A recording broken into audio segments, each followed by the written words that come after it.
So it really is a function of where you see a desire.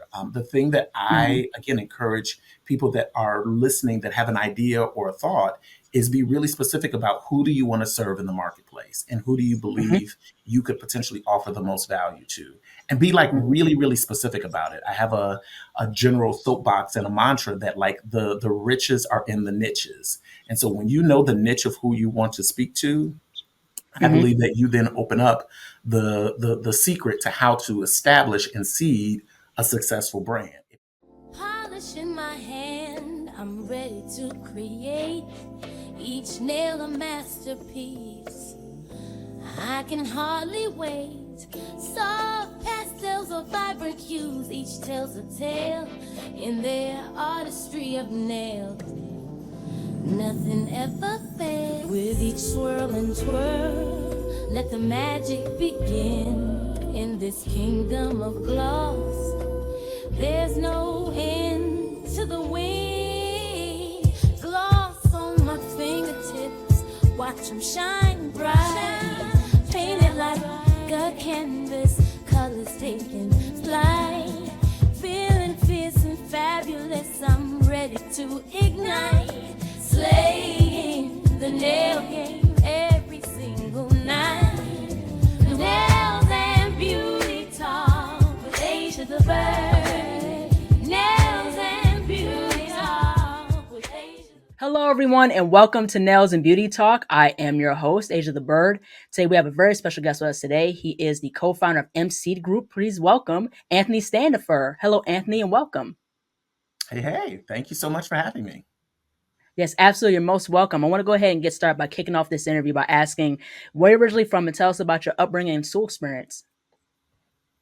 So I am a Chicagoan. I am a South Sider from the city of Chicago, proudly born and raised. I've lived in Chicago most of my life. I spent about 8 years outside of Chicago when I worked inside of corporate America and had the great fortune of working both Mhm.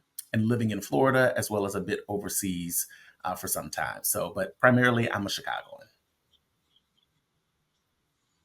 Oh, yeah, that's really, really cool. So, did you know that you wanted to be a part of the beauty industry at an early age? And if so, what were the things that piqued your interest the most? No, so I stumbled into my career path. I like most people didn't know what I wanted to do as a young person, both in high school and in college. I did Mhm. the things that young people were supposed to do, which was go off and get a degree. At one point, I thought I wanted to be a doctor, then a professor, and then I was like, maybe I'll be a lawyer. And so I ended up with a history degree in undergrad. Mhm. But the great fortune that started my trajectory is that my entire undergrad journey, I always had an internship and Right. sometimes an internship and a job. And so Mhm. it was functional because I needed the money. And when I graduated, I ended up being offered a job at the place that I was interning, and that was in the field of marketing communications. And it was for a technology company. And so I took the job because it was offering a Mhm. great amount of money for a recent graduate. Right. The work was okay. I didn't know if I knew I didn't love it, but I didn't hate it. It was just kind of like, yeah, it's okay. And I'm learning, but it's just okay. But then I had the Mhm. great fortune about a year into that of being laid off. And in being Mm. laid off from the company, I was offered a severance package, which was like just an Mhm. amazing thing for me as a recent grad that I was being, let go of a position, but then I was being paid for the time of service that I had, which was only like two Mhm. years, 2.5 years. And in doing Right. so, I was driving home saying like, "Hey, I probably need to look for another job." And Right. I was reflective on the fact that many of my friends were artistic people, so they were either hairstylists, dancers, or had some sort of creative outlet where they made money. And my hairstylist friends, particularly, would often ask me for help in developing promotions for their business. And so it was just something Right. that I did because I work in marketing Mhm. communications, so why not? But as I was driving home, I was like, well, maybe it'd be interesting to work for like a hair care company. I mean, I'm in Right. Chicago and I'm aware that there are these hair care companies inside of Chicago. And so why don't I just Right. send my resume over to them? And so there were three companies that literally on my drive home, I was like, okay, I think about these three companies. I sent them to all three. Two of those three called me in for interviews, and then one of them offered me a position, which was Luster Products, a family owned Mm. company here on the south side of Chicago. and a legacy Mm. company inside of the beauty space. And they offered me my first position as an associate brand manager. And literally within like 2 weeks, I knew that this was the industry that I needed to be in because I started the job. And then within 2 weeks, I got sent to Atlanta for the Bronner Brother hair show. And if Wow. you've never been to a Bronner Brother hair show, it is an entire experience of Black excellence, creativity, and just over the topness in like really, really amazing ways. And I was like, I absolutely love this. And so that started my journey. And I've been super fortunate to now have been in this space for 24, soon to be 25 years inside of marketing and moving into manufacturing and some of the other spaces. But I found the beauty space just by happenstance almost. Mhm. Yeah, it's very interesting because the thing is with the I remember watching documentary Good Hair, and I've Hmm. seen like, the scenes where the Bronner brothers would do the hair shows, and I Yeah, love seeing like, with these black convention, beauty shows, they have those hair shows with the, the crazy hair colors and stuff like that. Like that's what's so cool about, black culture, especially black American culture, where we do like these intricate styles of braids and hair color. It's amazing. absolutely. Absolutely. And it happened so organically and naturally for us. And so here was the entry for it, but then it also bled into like nail art and skin art. And what do we do in terms of just putting presentation together and showing our creativity? And so for me, again, it's the space that I found early on, and I was extremely fortunate. And Hmm. because I found it fortunately early on, I was able to stick with it and really grow and expand in the industry and take on different roles throughout my professional experience, which has again just been awesome. Absolutely. Now, what aspect of your work or activities has been the most educational for you? Everything. I am constantly learning. I am almost 25 years into this thing, and I still consider myself a student of the beauty industry and at several levels. So I started my career on the marketing side, and Hmm. because it was on the marketing side, my job was managing products and managing brands and being responsible for Hmm. sales and the profitability of brands and the new products that they got introduced. And so it Hmm. forced me to be connected to consumers and what do consumers want, what do they desire, and then how can Hmm. I then match up a product solution or service offering that meets those needs. And so that's how it's introduced to the space. And consumers continue to evolve. I mean, we're sitting now in a new space where I say the next, not even I, but the world says that the next major consumer buying power is coming into its own fruition in the form Mm. of Gen Z consumers. And so they have a very decidedly different experience than my millennial counterparts and Gen Xers. And so Right. recognizing and adapting to the needs of this new buying supergroup that is coming into age and coming of age is super, super exciting and forces us as an industry to shift and align and change language and change offerings. The problems and products are probably the same in many instances, but Mhm. the way that we deliver it to consumers has to adapt based on the people that we're serving. So in that way, I'm still learning. I'm still learning. I own a manufacturing company now, and like that was not on my career trajectory early on. And so I'm still learning, like, okay, I'm an owner of a business now. And in owning this manufacturing company, how do I support the needs of our customers? How do I continue to scale? How do I maintain a Mm. profitable, scalable business, which is a whole thing in and of itself? And so I find that the longer that I stay in the industry, the more that there is to learn because I'm continuing to grow and to scale. I'm not doing the Mhm. same thing, but in different ways, which I find really, really gratifying. Absolutely. Now, how did MCeed Group come about? Like, what does MCeed Group stand for? Yeah, so MCed Group is almost 10 years old this year. So Wow. October of 2024 makes us 10 years old. This is the brainchild of my business partner, Erica Douglas. She and I worked together at one of the last companies that we were both employees at. Hmm. Inside of that company, she was the head of research and development. I was the head of international marketing. Hmm. It was an interesting place to work. Quite honestly, I didn't like it at all. But I found myself there and was like, okay, I'm in a space that I don't love, but I got to make this situation work. Hmm. Erica left the company and we had become friends. And in sharing part of what she was thinking about post exit from this company was this amazing idea of supporting small businesses and supporting entrepreneurs who desired to get into the beauty space but didn't have access. And access Hmm. is such an important thing to me, and one of the things that really triggers on me as an individual, because I Hmm. recognize that particularly people that look like you and I, Black and brown, and often minority folks, it's not that we don't have ideas. It's not that we don't have the work ethic. Oftentimes, it is a lack of access that prevents us from Right. realizing our dreams and aspirations. And so, MCeed Group was formed really to lower the barriers for entry into the space. Our little Hmm. hidden secret gem is that MCeed is an acronym for mustard seed. And for us, both of us having a Christian faith, part of that Christian experience recognizes that faith the size of a mustard seed can do Hmm. amazing things. And so, we didn't want to be preachy and churchy in our faith and Right. out there. So we're like, how can we be true to ourselves, but then still, make ourselves relevant? And so MCeed Group became part of that ethos. Yeah, that's really, really cool. Very, very interesting. Yeah. So, with there being over 90 different essential oils and around 50 recognized carrier oils, does your company MSeed Group offer any guidance of the possible adverse effects in the use and mixture of concentrated extracts? Yeah, so from a formulation perspective, I mean, we formulate, we manufacture, and then we offer brand consulting services to small businesses. When it comes Hmm. time to do development work, then yes, we can offer. So certainly, we wouldn't even put together formulas that we knew had a known adverse reaction. Hmm. And knowing the adverse reaction is really a function of what is the product designed to do. Certainly, Hmm. if I'm developing a hair care product, then that can be slightly nuanced than if I'm developing, a skincare product. What I caution is, particularly as brand founders are coming up with ideas, and if it's related around oils, which is really an easy space to enter into because it's not a super complicated formulation process, is that, like, what's your key ingredient? What's the story that you want to tell? And so if you're, super in love with the idea of using jojoba oil as a key ingredient, or you're Right. married to Lang Lang and want to talk through the benefits of Lang Lang as a benefit, then we're happy to Hmm. formulate within spec so that it's a effective formula that delivers what you Right. need, whether it's a Hmm. combination of carrier oils and essential oil extracts.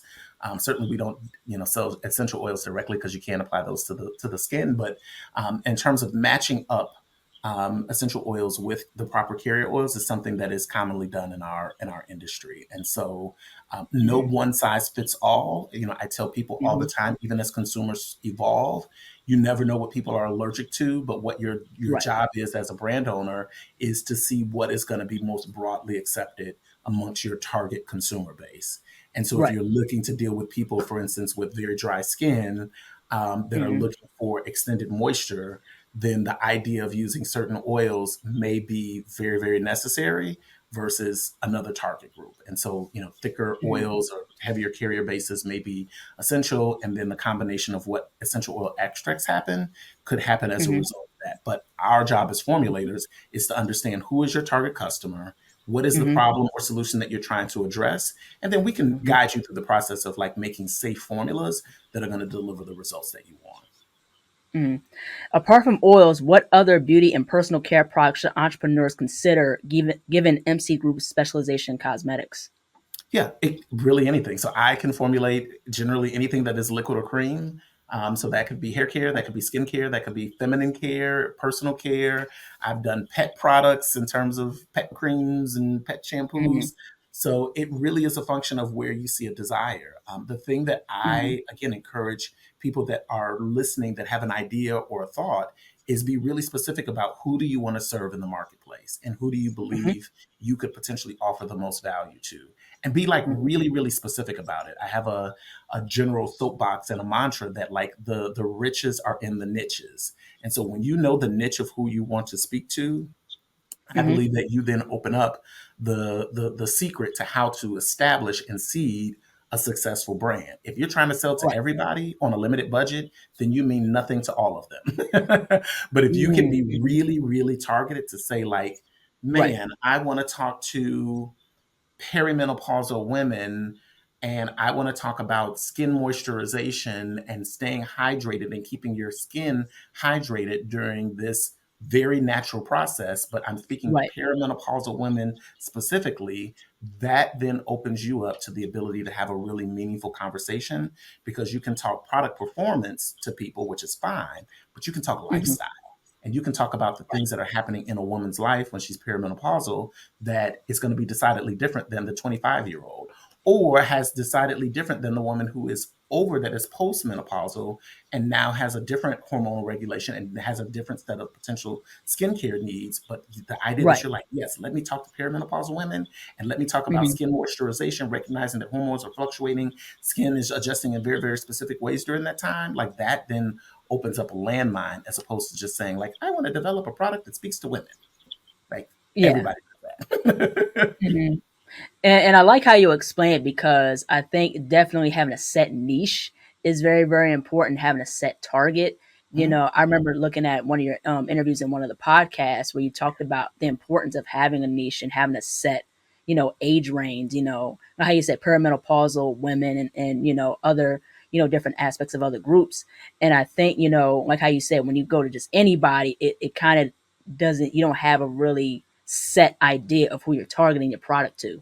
Correct, correct. And the fear that most people have when I really, because even if I said perimenopausal, like we could get specific. Are we talking about, women of color? Are we talking about people of a certain income? Is this somebody who's perimenopausal but has a high disposable income, or somebody that sits in the middle?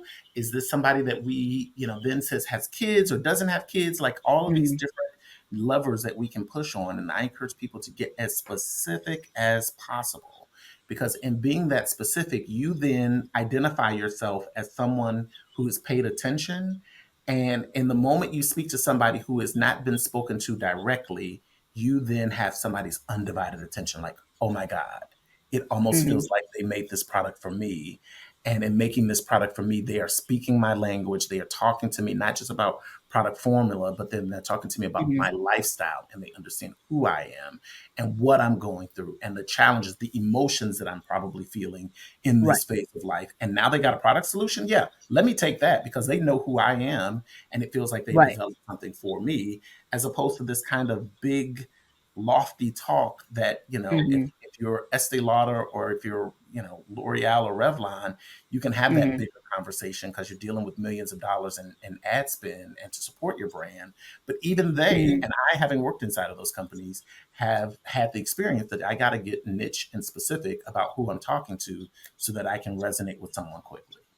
Yeah, absolutely. And I like one thing that, I could really tell what you're talking about is like relatability. Because Yeah. the thing is, I think when you have a product that connects with people and it sends a message about certain things and stuff like that, especially like with skin conditions and stuff like that, and you can connect to that, you'll target that audience. Like, they'll gravitate towards you. Yeah. Amazing. Yeah, absolutely, most definitely. So I have a family member with psoriasis. Hmm. One of the products that was suggested to them was the Combat Skin Balm, which started as a homemade remedy for soldiers in the desert. So after we purchased a jar of it, there were some long scientific ingredients that were on the back that were, it's hard to pronounce and understand. Yeah. So is there any reason as to why this becomes necessary, considering that it started as a homemade recipe? Are you talking about the listing of the ingredients on the packaging or just the fact that Yes. these? Yeah. So it ultimately goes back to protecting the consumer. We've Mm-hmm. all bought something off the street or in some venue that just was a product with no label, with a basic label that didn't have an ingredient, but it just had it's gonna cure this or fix that, but Right. you have no idea what's in it. And so the law inside of the United States is that if you're selling a consumer product good, you have to list the ingredient listing, and you have to Mm-hmm. list it in a very specific way. You have to start with the ingredient that is mostly used and then do it in descending order from there. So it's the Mm-hmm. reason that when you pick up most products, particularly in the beauty and healthcare space, you'll find that it's health wellness space. Usually there's one or two, three ingredients that are used, and water shows up pretty high on the list because it has to be Mm-hmm. listed in the descending order, what is mostly used to the thing that is least used in the actual formula.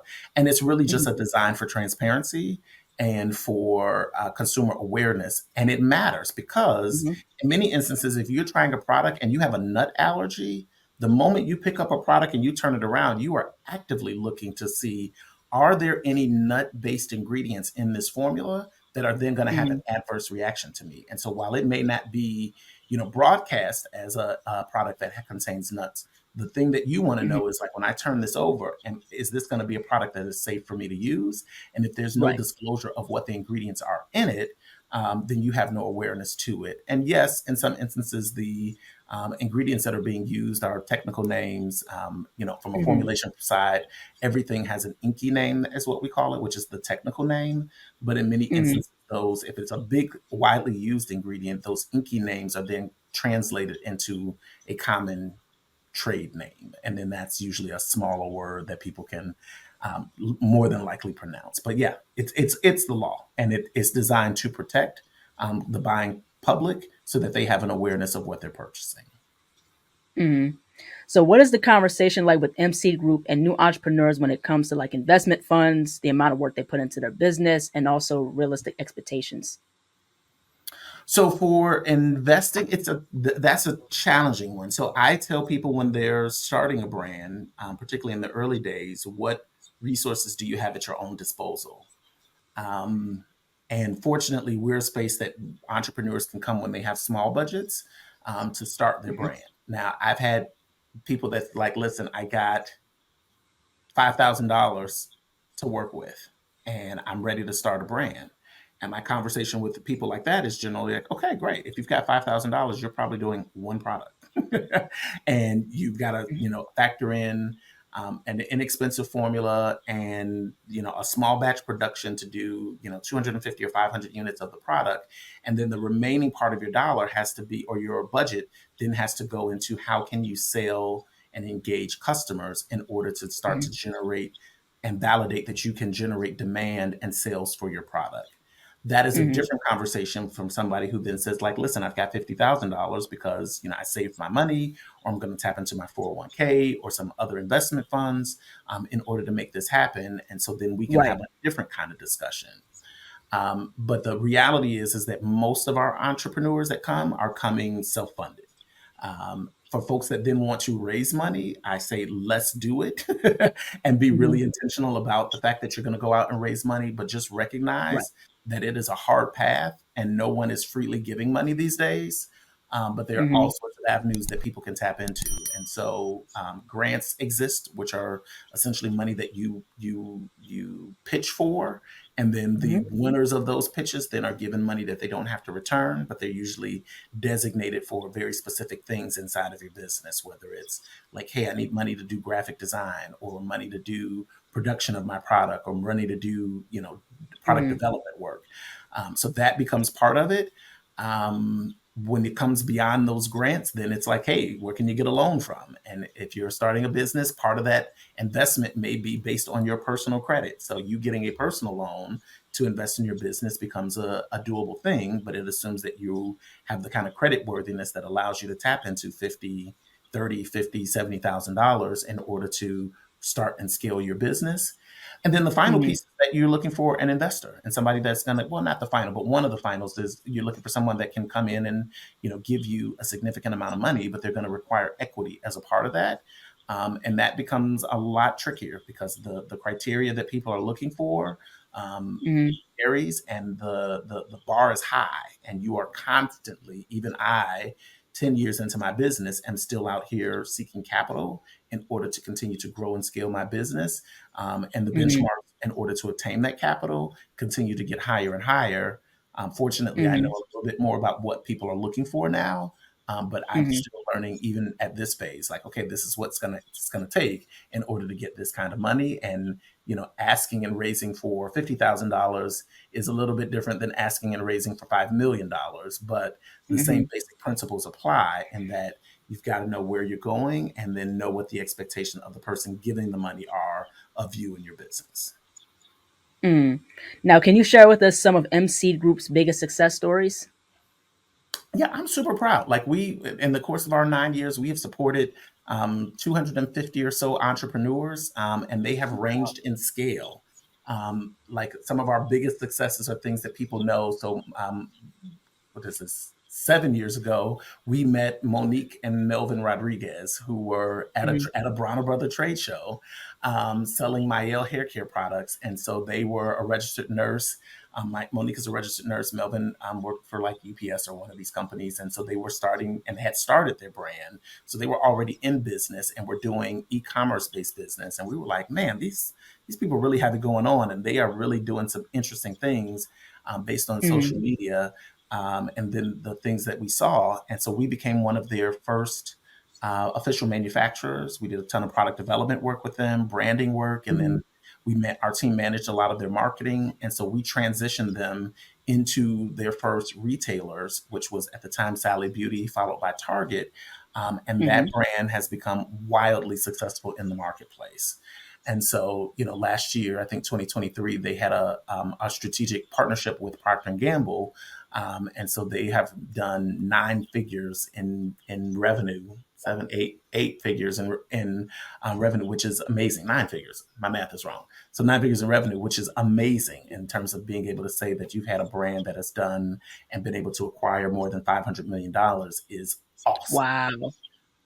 But that's rare. And so, yes, that's the exception to the rule. I get excited about just people that are doing amazing things. I have a nail tech in Los Angeles who runs a private studio. And so she is a nail tech, and her primary target are men. And so she provides grooming services for hands and feet for men primarily. She needs a line of body scrubs and hand scrubs and oils in order to support her business, and MSeed Group is able to develop and formulate and send her product. And it supports her business because she works with a really great clientele of men and makes a really great living. I've got another customer in New York. She works in some form of social work. I'm not quite sure which kind, but over the last, I don't know, 4 years or so, we've been able to do small batch manufacturing and formulation work for her. She probably makes an additional 100,000 or so, $150,000 or so a year, but this Mm-hmm. is an amazing supplement to her full-time job. And so she now no longer has the stress of like, what am I going to do for extra money to provide for me and my child? She now has a product-based business that allows her a new series of options. And should that business then pop, she may be forced into a situation where she has to decide, like, do I continue with my full-time gig, or do I now transition over to this product-based business? And so the fact Mm-hmm. that we empower entrepreneurs is something that gives me great satisfaction, because again, it's, yes, there's going to be the few that get 500 Mm-hmm. million, 750 million, but the person who's making 200 extra $1,000 a year with one or two Mm-hmm. employees, and then has the option of quitting their full-time job and experience the freedom that comes along with full-time entrepreneurship, gives me as much pride as the big names that come out there. So Yeah, that's absolutely amazing. Really amazing. thank you. So I want to get into MoCRA. I want to talk about MoCRA. Okay. So in an interview, you spoke on the effects it will have on small businesses and those that are considering creating their own beauty products. Could you expand on that issue? Yeah, so MoCRA, for people who don't know, and I keep a post-it note because I never remember what it is. It's the Modernization of Cosmetics Regulation Act of 2022. And essentially what it says is that the government now has oversight into what is previously non-oversight for beauty and personal care products. Mm-hmm. Right now, the products that you buy at Target, at Sephora, and some of these other places, by and large, don't have to go through any government regulation or government oversight to say that they meet any specific standards. There are some standards that are happening, but those standards are not Mm-hmm. regulated by the federal government. In the same Mm-hmm. way that if you buy drugs or anything that you consume in your mouth, those things are regulated by the federal government because they say we are Right. acting on behalf of the consumer to ensure safety. Mm-hmm. The idea of federal regulation of hair care and skincare and cosmetic products is not unknown. If you go to Canada, there's a government body that does that. And if you live in Europe, you have heavy oversight. And so many of our Mm-hmm. entrepreneurs, when they go from selling in the US to selling in Europe, have to go through an EU regulation process that is pretty stringent, because you have to confirm and reconfirm everything from the ingredients. You have to disclose information about process, things that are, if you have a blend of ingredients, you have to break out what that blend is so that there is like so much transparency around what you're selling to consumers who are using it on their hair, skin, or as a cosmetic item. And so this is the United States beginning of that process. It just happened December of 2022. The Food Drug Mm-hmm. Administration has responsibility of the category. And so literally over probably the next well, this is by 2026-ish or so, we'll start to see the trickle down of what that looks like. Because, in full transparency, the government doesn't know what they're going to do or how they're going to effectively manage the category. But what we do Mhm. know is that there will come a time when businesses that are selling will have to register with the federal government, and will then have to register not only their company but their products in order to go through this review and inspection to ensure that they're in compliance with whatever the federal government lays out as standards for the products that they're Mhm. selling to consumers. And so, be it as it may, some people view this as a bad thing. Some people view it as a good thing because it offers some structure in a space that is unstructured. The overall reality is that it has been signed into law, and there's no intention of reversing that. And so we will, as an entire industry, have to get into compliance with what gets laid out. Mhm. So one of the changes with MoCRA that they introduced was a declaration of fragrance allergens on labels and labeling requirements for professional use products. So what are the stipulations for a product to be considered as professional use? Great question. And I honestly, I don't know the full details in terms of how the government will, and I think they're still deciding what does it mean to have for professional use, because in many instances, the way that we distribute product in our industry, in some cases, does require license verification to say that you're a licensed cosmetologist or you're a licensed clinician in some form or fashion. But in some instances, it doesn't. I mean, if you go to the beauty supply, particularly the good old black beauty supply, you can go in, Mhm. you can buy whatever you need, and you can walk out with it, whether Right. you're a licensed stylist or not, or a licensed professional or not. So those are the kinds of things that are still yet to be defined in terms of what it looks like. You mentioned this idea of allergens in terms of these declarations. And so this idea of disclosure and transparency, like right now, if I buy a product, I can turn it around, I'll see it, and at a certain point, it'll just say fragrance. Well, in the Mhm. United States, we can do that because we're unregulated. But now with MoCRA, they're saying, nope, you can't just say fragrance. You have to tell us what is the chemical composition of the thing that is providing fragrance. And so, Mhm. having that additional level of disclosure, it is now going to force manufacturers like myself, but more importantly, brands that are selling products to be open and transparent about, well, what is the thing that is giving it this fragrance or this scent. People, will oftentimes say, "Oh, I'm using essential oils." Well, yeah, you can use essential oils as fragrance, but there's some inherent limitations that come along with using essential oils. For instance, they're just generally not as stable as some of the synthetic fragrances that get put into product. And we know that fragrance is one of the primary decision making factors when people are buying product. They open it up, they Mhm. look at it, and then fragrance becomes part of the experience. Most of the time, that Mhm. fragrance is something that is not just an essential oil, it is a Mhm. combination of perhaps natural ingredients and synthetic ingredients. And so, allergens are the things that when you go into other markets like the European Union, you have to Mhm. disclose, well, what is this fragrance made up as, and then the allergens and the allergen statements then talk about the potential for irritants that happen amongst the chemicals that are used in order to develop that scent. Mhm. I find it very interesting because I'm a licensed cosmetologist in the state of Maryland, Yeah. and when you go to places like, for example, like, Cosmoprov, Hmm. like, that's for licensed professionals to go in and use, different brand products, whether it's like, hair care products, nail care products, and things like that. So, some products will say it's for professional use only, so only people who are, licensed can use that on clients. And so, I just find it to be very interesting, like, because I wasn't sure if there was like certain type of ingredients that's included in those professional use products and stuff like that. So I think it, from what I've understood was, if you got a license, you're licensed to use those certain products.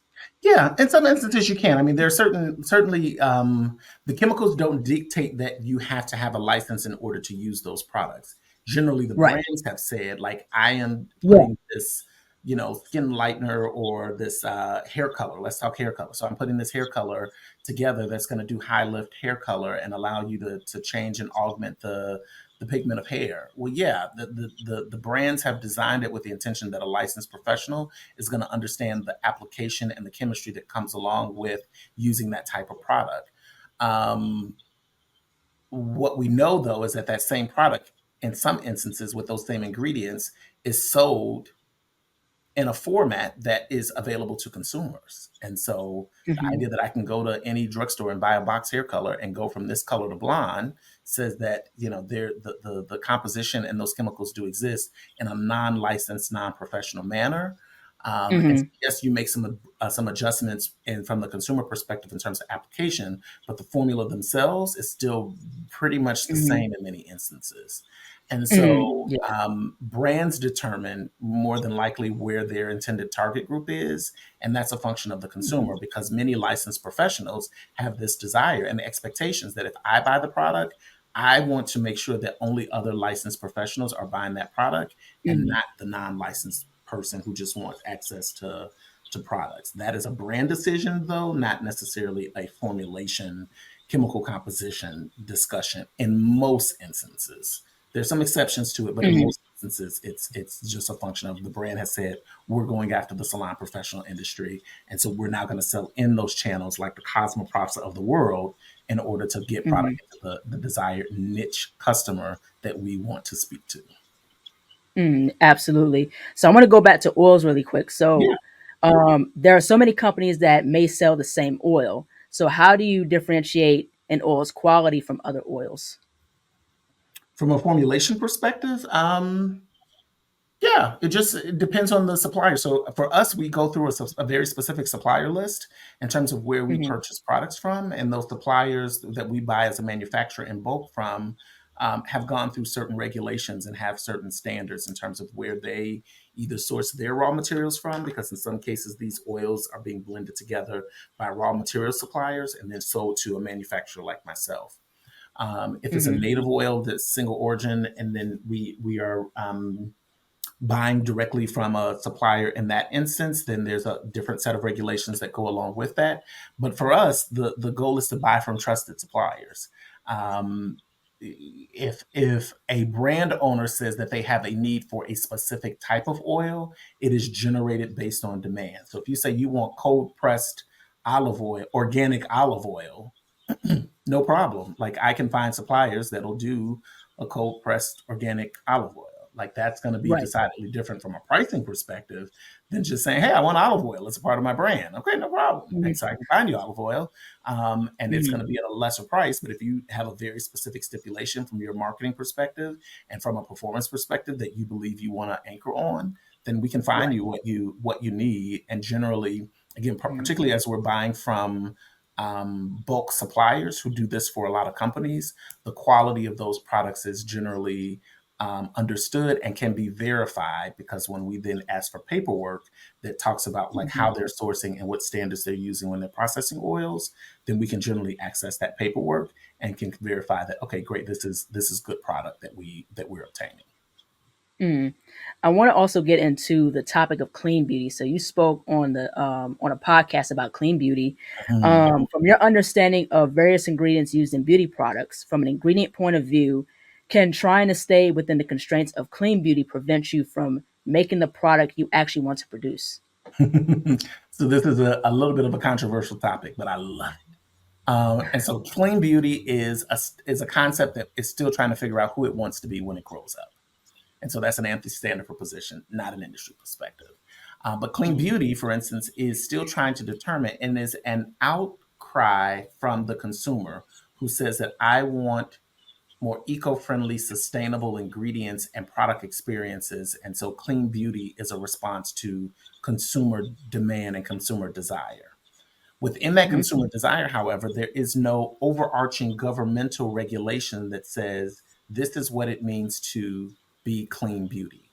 So Hmm. I'll give you an example. If you say you want to buy an organic product or organic ingredients, organic is a FDA regulated standard. So if you're saying that you are organic as an ingredient, the FDA has said, okay, great, these are the standards that you have to meet in Hmm. order to make said claim. Because as we Hmm. talked earlier, when we talked MoCRA, much of our industry is unregulated. Clean beauty is a desired concept. And so clean beauty in a credo beauty environment is very different than clean beauty at Whole Foods, which is different than clean beauty at Target, which is different than clean beauty at CVS. Like everybody determines their own level of what clean beauty means. And so Hmm. for that reason, if people and brands say to me as they're formulating their products, they want clean beauty as a standard, my immediate response is clean beauty according to who? Who are you ideally selling to? Because then we can match up to those standards. The Hmm. second part of your question says, like, hey, if you're doing clean beauty, are there some limitations? And the answer is yes. If you're looking for clean beauty, like you can get a completely clean formula, but the idea of getting a clean skincare formula and saying, like, I want to sell it for $7.99 as a retail product, like that math is never going to math in most instances because the ingredients and the raw materials that are needed in order to make a truly clean skincare product are going to be decidedly higher than the non-clean version of that product that you're comparing it against when you shop the Target shelf or you shop the shelf at some other common retailer. So just be Hmm. aware is the advice that I give to founders. Like, yes, you can get to that standard. Yes, there may be some sacrifices. Like fragrance is one of those interesting things where Hmm. in order to get most fragrances that are synthetic in any nature are not hitting the clean beauty standard. And Hmm. so, then it gives you a limitation in terms of the fragrance profiles that you can use because you're saying, Right. like, great, I'm going to stick with essential oils. I'm going to stick with clean beauty ingredients in order to give fragrance and scent. Well, great. If we're using this amazing product that's delivering on everything, but it just doesn't have a pleasant smell, like the idea of covering and adding fragrance to that thing and making it effective oftentimes becomes a bit more work. Not impossible, but in order to achieve the desired result, then I'm like, okay, well, great. I found these amazing ingredients that do it, but they are 4 times the cost of the comparable non-clean ingredient. And so I now, as a manufacturer and a formulator, have to pass that on to you as a buying brand owner and say, your cost is 70% more than the non Hmm. version, but it meets the clean standard. Are you able to sell to your customer at 70% more than what they would traditionally buy on the Hmm. shelf? So these are all of the things that we're learning as we go through this process of adapting to clean beauty standards in the United States. Mm. So, what are the potential advantages for small beauty and skincare brands compared to large chain store brands, given the current climate of distrust towards big industry chains? So leverage it. Like there's a huge benefit where people can leverage their smallness towards trust because you're a Mm. new indie brand and you're not doing these, large batches and, you're not owned by some large multinational company. Right. I believe you have an inherent benefit. Now, within that benefit, I think you have the ability to speak to niches in a more specific, direct, and disruptive way than big Hmm. companies do because oftentimes you can kind of push the line, speak a little Right. edgier, be a lot more authentic in how you go to market when you're a small brand. The moment you're a big brand, you have a lot to lose. The moment you potentially offend someone, you're like, oh my gosh, now I'm going to be Hmm. canceled or sued by Yeah. a large swath of people. Whereas when you're a smaller brand, you can take chances and take risks. So I Hmm. encourage folks to like lean into your smallness in the early days, but nobody wants to stay small. You don't start a small business to end as a small business. Most people start small businesses with the goal of scaling. And as you scale, Right. you'll likely have Hmm. to pivot and adjust as you go along. But in the early days, be scrappy, be edgy, be disruptive, hunker down on those niches because that's what's going to help you to ultimately grab people's attention and hold on to it and then build a base of people who will support and evangelize who you are as a brand and the products that you deliver to them. Mm, yeah, absolutely. So, in closing, what would be your advice, and what does MC Group offer those that are ready to take the leap of faith and create their own product? So the big advice that I give to people is get out of your head and just do it. So many people that I talk to are thinking their way out of a good time because they've put together everything that could go wrong. And while, yes, you Hmm. should be foreshadowing what the potential dips and pitfalls could be, I can Hmm. guarantee you with 100% certainty that there's a pitfall that you haven't anticipated that you won't know until you get in motion on your entrepreneurial journey. And so Right. find yourself an MC group that's willing to support small businesses in entering the market or some other version of MC group that's out there. But the goal for me, for most entrepreneurs, is go. Please just go and don't overthink it. Get in motion and learn as you go because it doesn't matter if you're Rihanna Fenty, the original release, which I bought some product in the original rollout of Fenty is not the same as what's being sold on the shelf today. So you will make Right. changes and evolutions to your products, to your positioning, to how you show up, to your packaging, to your website. All of that is going to evolve over time, but you will never Right. get the benefit of learning what does and doesn't work when you're just thinking about in your head how you want this thing to be and how you want to. So give some thought to it. So it's not like don't think and don't do anything, but at a certain point, you've got to give yourself structure and Mm-hmm. deadlines to say, go day is now. I'm putting money on this. I'm going to market. We're going to make this thing happen. And I think the Mm-hmm. learning happens there. It doesn't mean that everybody's going to be a success because they are not, but everybody's going to learn something along their entrepreneurial journey that is going to make them a better human being and a better person as they go through the process. And so, big piece of Mm-hmm. advice: go, stop thinking about it. This is your sign right now, whoever's listening, to get out of your head and to get in motion. Absolutely, most definitely. Like the Nike, just do it. Just do it. Yeah, absolutely. Now, where can people find you on social media, and how could people, get in contact with MCeed Group? Yeah, so I'm all on the social medias as the Anthony Standifer. That's the Anthony Standifer. So Instagram, TikTok, Facebook, all those places. You can find me on LinkedIn as Anthony Standifer. And then I also have a podcast myself that is Driving the Business, Beauty Brands and Entrepreneurship with Anthony Standifer. That's available on iTunes, Spotify, and all the other places. I'm working now to actually pull together new episodes for that. So hopefully, by the time this releases in at some later point, I'll have the new episode that'll be out there. If you're interested in reaching out to me at MCeed Group, you can reach us at mcgroup.com. The website then gives you the opportunity to complete an inquiry form if you're interested in seeing how we could partner together to bring your idea into fruition. Yeah, well, thank you so much, Anthony, for jumping on. I Yeah, love what you're doing. I found out thanks. about you in terms of driving the business. I listened to one of your episodes, and that's how I found out about you. Yay. And also through my dad too. My dad talked, talked to me about you. He said, reach out to him. So, so yeah, this is a very wonderful conversation. I really enjoyed our time, especially getting to know you and your story and how MC Group came about. And hopefully, we'll stay in touch. Thank you. Awesome. Thank you. Yeah, thank you. Take care. Bye bye. Hello, everybody. Thank you all so much for watching. Please like, comment, share, and subscribe to the channel. Be sure to click the bell for notifications. Also, follow me on my social media platforms and be on the lookout for more interviews to come very soon. Take care, stay healthy, and stay beautiful. Bye bye.